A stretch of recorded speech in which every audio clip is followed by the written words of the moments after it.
Gloria Domini, in secula lecavibus Dominus ira peribus tuis.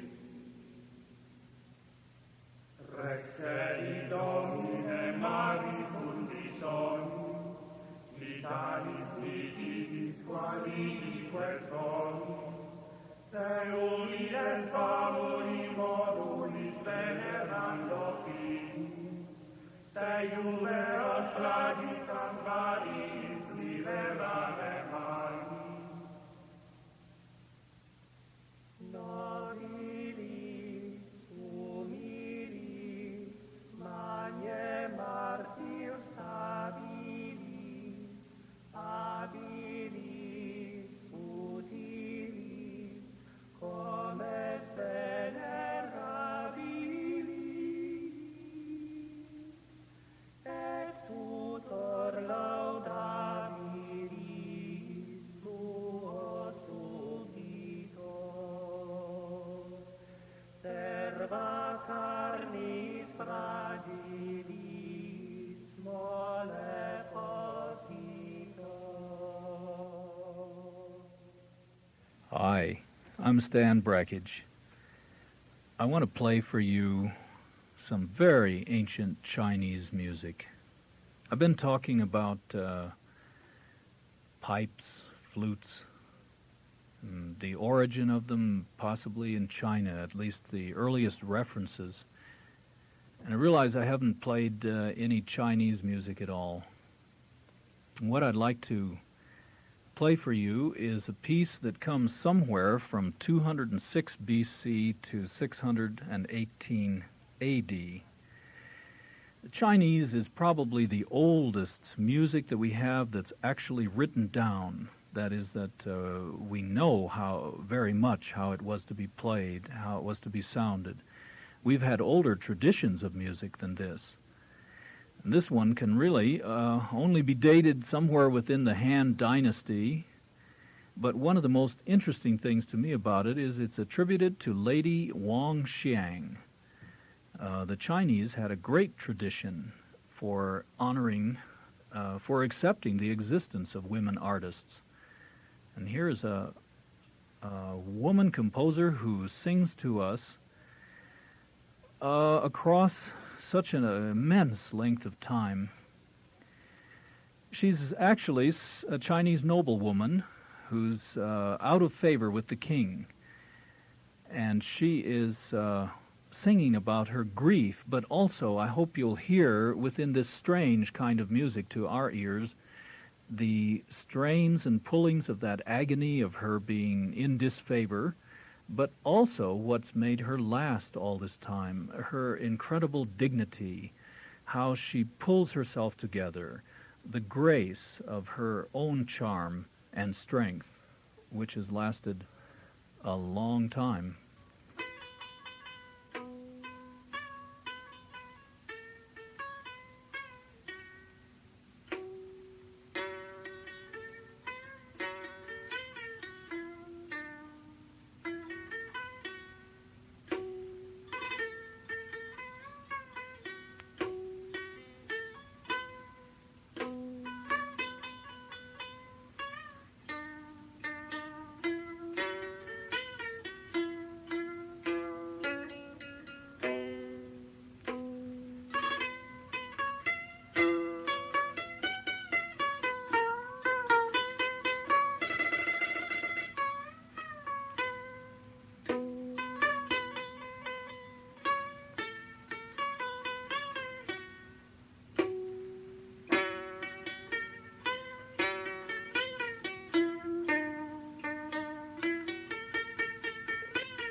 The Lady Wang Xiang of the Han Dynasty singing her grief across all these centuries to us. Music played on the pipa by Louis Tsun Yuen, one of the most accomplished living players of that ancient instrument. I want to contrast that with, I several weeks ago read a statement on modernism by a Chinese poet. It was from a book called Modern Chinese Poetry, put together by Y. Lim Yip. The poet, whose statement I read, is Wang Yung. I want to read a different kind of lament that has to do with being not out of favor with the king, as was the case with Our Lady, but disfavored or estranged from the whole culture. This is a more modern theme. Variation 1 by Wang Yung. These are some roots entwined and all-pervading in the dark of my body. I am inert, easily rotten in this summer, I plant with my own hands some poison ivy, an ivy so endearing. 2. If I rage, if in the dazzling sunlight I look hard at a fresh-cropped girl, if I hurry among crowds, I am only a heap of boring trifles, some causeless trembling. I dissect myself so unpleasantly, and restring these fragments for others equally unpleasant. 3. You are only a number of tooth-marked ruts. You are only a number of crisscrossing streets that lead nowhere in windless afternoons. I always hold your pulse like a handful of cooling noises. 4. It is in your conceited generosity. It is in your low-priced superiority. It is in your luxuriant ignorance. I plant with my own hands some poison ivy. Ah, an ivy so endearing. Well, estrangement is always terribly painful, because to be in disfavor of the king isn't really any that different than not being able to make it with the culture. I know a lot about the latter in a way because I'm a filmmaker. I don't really, I try to work with film as an art, and I don't really have any way to present that art to you. But I've made a living lecturing, and I have a lot of friends who have, and one whom I want to share with you off a tape made years ago is the filmmaker Peter Kabelke, Austrian filmmaker. His films are shown on the Monday night evening programs in the Fine Arts Building from time to time. He was raised in about the same time I was being raised in Kansas and then Denver. He was being raised in Vienna, Austria. In order to escape being part of the Hitler Youth Program, he joined the Viennese choir boys. He had a very beautiful voice. His father's a musician. And so they managed to get him into that organization, which was then almost immediately turned into a branch of the Hitler Youth Group. So that, in fact, at the end of the war, Peter and all the other little choir boys, when the Allies were closing in on Vienna, Peter and his friends were, I always imagine them in cassocks and everything, being transported out of town as on a train, entirely trying to salvage works of art. So he made his escape from the approaching Allies as a work of art. I've always liked to tease Peter that he should do his autobiography just because he could title it, I Was a Viennese Choir Boy for Hitler. He grew up, and of course, and took all of his musical training into the field of film, not movie making like most people are used to, but making a kind of film very like a piece of music. And of all the filmmakers I know, his work really combines sound and picture the most beautifully. And what I want to share with you is a section of a tape where he's trying to convince me, who am a silent movie maker for the most part, to work with sound. He didn't convince me, but the tape section that I'm going to play for you is, I think, very thrilling. Anyway, he refers to me at the beginning. There's someone in the audience that I want to interest in sound. Peter Kabelke, speaking at the University of Colorado about 10 years ago.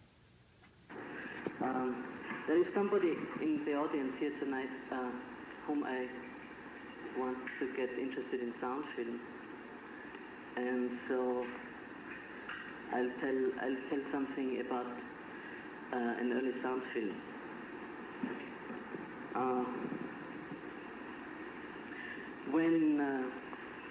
What I want to say is that people already in the earliest stages of mankind were interested in making film. I mean, in doing what we do when we make a sound film. And they were not quite able to do it because only of technical lack of technical possibilities. And I will say what this is, what these people wanted to do. And this is to create a sync event, so to speak. I mean, to see something, and to see something and hear something at the same time, and get something out of it. It's as simple as that. And these sync events, for example, all what dance is about is such a sync event, because you have music or you have sound, and you try to fit it with your movement, with the movement of your body. And I mean, it's a completely illogical thing, but it is so that combining visual and acoustical things is something which is a source of great joy to everybody. And now comes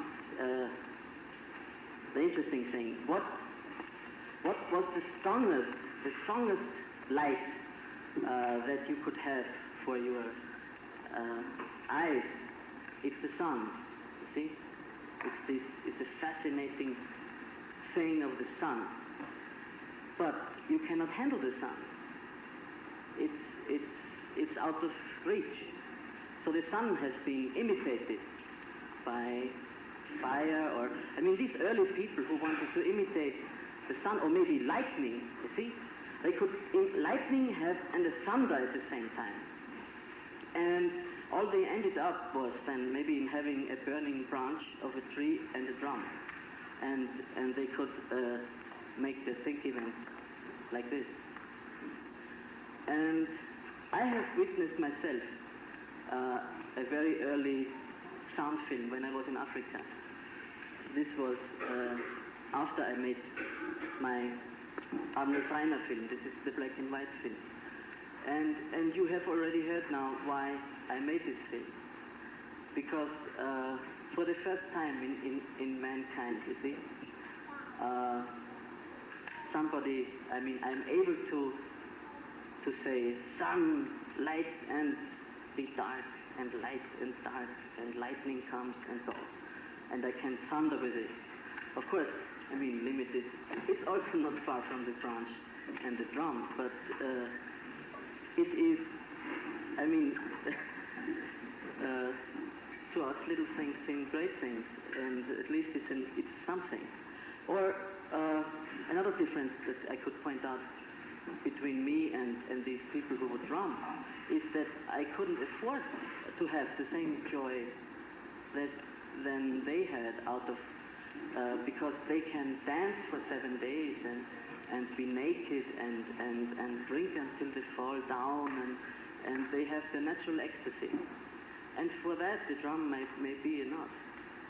And when I made this black and white film, my situation was such that I had to be integrated in an Austrian 1950s society. I had to wear my clothes, and all I could do was go to the cinema and sit down and create myself something which would be, which I would like. And my passion was to create for myself an ecstasy, you see, to make it like the old people made it, and to work the sun and the thunder, and to remain what I had to remain, because you cannot step out of what you are. So this was my motive. And then afterwards I went to Africa and I made the African film. And then I saw this Stone Age sound film, and I will tell you what it was. There were these people in a little village, indigents, they were about Bronze Age or so, and they were preparing for an ecstasy. They had a big feast, they had to drink, and they had gotten some money. I couldn't really make out what it was. They had a sort of a treasure in a little box, and there were many tribes come together, and they were building up the whole day for the ecstasy to be reached in the night.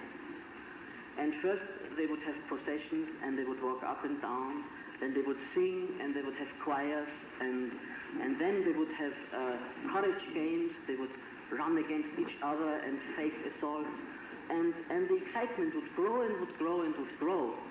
And then the sun started to sink, to go down, and the sun goes down rather rapidly in Africa. The more you come to the equator, the faster it goes. So you could really, and suddenly everybody followed the sinking sun. It was a huge sunball, and it was a flat land.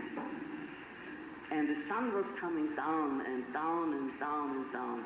And at the moment when the sun touched the horizon, just at the split second when the sun was touching the horizon, the first beat of drum was beaten, you see? And I was moved to tears, because this was the first, this is the first sound film in history, and it was, you see, it's the same, the grasp, this split second, you see what it is about. It is this desire to have the now moment. Now is now.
And that, which I segued with Peter Kabelke's lecture on the first sound sync film, is actually not the drummers that he was hearing in Africa, but it's Songhay Gulu drummers from Niger, Africa, which is the closest equivalent that we could dig up to give you some sense of the feeling of it.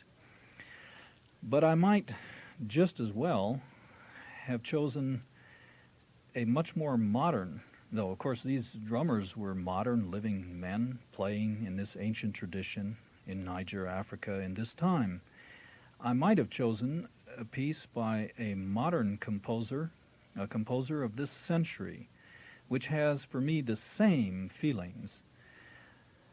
So I think before you forget the end of Peter's marvelous story, I'd like to go to a piece of music by the composer Lily Boulanger.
It just astonishes me that this woman, Lily Boulanger, is not as well known, isn't really known at all. I think maybe the record that I'm playing off of this is one of the few that is still in print. It's an Everest record, a world premiere recording of the works of Lily Boulanger. And actually, under the auspices of her sister, Nadia, who's very much more famous than she is.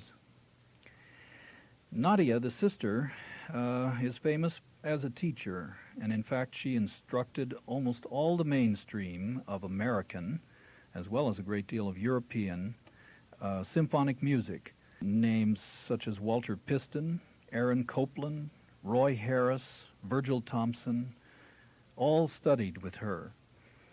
And she taught them principles that were really principles of aesthetics, of music, that really were created by this sister of hers, Lily, who was always frail and sickly, if you can believe that, after hearing this powerful Psalm 24 that I just played. Always frail and sickly, and in fact did die in 1918 at the age of 24, leaving this incredible legacy. I'll be playing more of her later, but we're out of time today. So some other time I'll play more, much more of Lily Boulanger, who's one of my very favorite composers.